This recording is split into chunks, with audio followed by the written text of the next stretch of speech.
ಓಟ. ಇದೊಂದು ಕತೆ. ಒಂದು ನಗರ. ಅಲ್ಲಿ ರಾಜ ಮತ್ತು ರಾಣಿ. ಅವರಿಗೆ ಒಬ್ಬಳೇ ಮಗಳು ಸೌಂದರ್ಯವತಿ. ಅವಳಲ್ಲಿ ಅದ್ಭುತವಾದ ಕಲೆಯೊಂದಿತ್ತು. ಅದು ವೇಗವಾಗಿ ಓಡುವುದು ಅವಳ ಹವ್ಯಾಸ. ಅವಳಷ್ಟು ವೇಗವಾಗಿ ಇನ್ನು ಯಾರೂ ಓಡುವುದಕ್ಕೆ ಇರ್ತಾ ಇರಲಿಲ್ಲ. ಅವಳಿಗೆ ವಿವಾಹಕ್ಕೆ ಯೋಗ್ಯವಾದ ವಯಸ್ಸಾಯಿತು. ರಾಜ ಮತ್ತು ರಾಣಿ ಇಬ್ಬರು ಕೇಳ್ತಾರೆ, ನಿನಗೆ ಇಂತಹವನು ಬೇಕು ಅಂತ. ಆಗ ರಾಜಕುಮಾರಿ ಹೇಳ್ತಾಳೆ, ನನ್ನನ್ನು ಯಾರು ಓಟದಲ್ಲಿ ಸೋಲಿಸುವರೋ ಅವರನ್ನೇ ವಿವಾಹ ಮಾಡ್ಕೊಳ್ತೇನೆ ಅಂತ ಹೇಳ್ತಾಳೆ. ರಾಜನಿಗೆ ಇದೊಂದು ಬಿಡಿಸಲಾರದ ಸಮಸ್ಯೆಯಾಯಿತು. ಯಾಕೆಂತಂದರೆ ರಾಜಮನೆತನದಲ್ಲಿ ಯಾರೂ ಓಡುವುದಿಲ್ಲ. ರಾಜನು ಈ ವಿಷಯ ಜನರಿಗೆ ತಿಳಿಯಲು ಎಲ್ಲ ಕಡೆಗಳಲ್ಲಿಯೂ ಡಂಗೂರ ಸಾರಿಸ್ತಾನೆ. ಈ ವಿಷಯ ಜನರಿಗೆ ತಿಳಿತಾ ಇದ್ದಂತೆ ವಯೋಮಿತಿಯ ಭೇದವಿಲ್ಲದೆ ಹುಡುಗರು ಮುದುಕರು ಎಲ್ಲರೂ ಬರ್ತಾರೆ.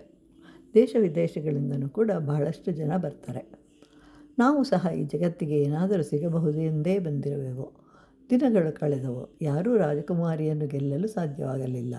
ಹೀಗೆ 1 ವರ್ಷ ಕಳೆಯಿತು. ಯಾರೂ ಸ್ಪರ್ಧೆಗೂ ಬರಲಿಲ್ಲ. ಮಗಳಿಗೆ ಮದುವೆಯಾಗಲಿ ಅಂತ ಹೇಳಿ ತಂದೆಯ ಮನಸ್ಸು. ಮಗಳಿಗೆ ಎಲ್ಲರೂ ಸೋಲಿಸಲಿ, ಕೊನೆಗೆ ನನ್ನನ್ನು ಸೋಲಿಸಲಿ ಅಂತ ಹೇಳಿ ಕೊನೆಗೆ ಒಬ್ಬನು ಬರ್ತಾನೆ.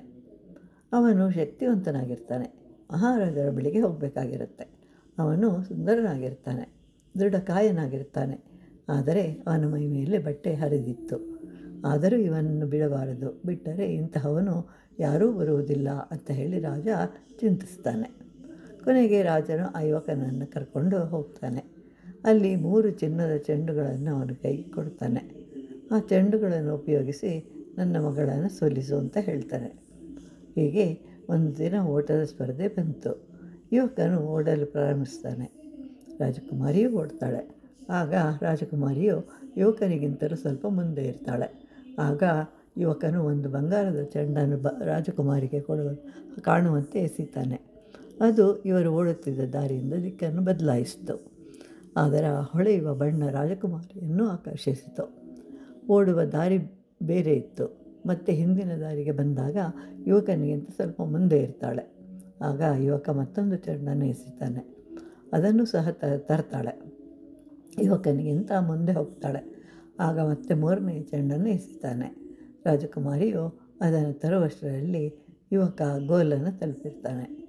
ಇಲ್ಲಿ ನಾವು ಗಮನಿಸಬೇಕಾಗಿರುವುದು ಪಳಪಳ ಹೊಳೆಯುತ್ತಿರುವುದು ಅಥವಾ ಆಕರ್ಷಣೆಯನ್ನು ನಾಶಪಡಿಸುತ್ತೆ.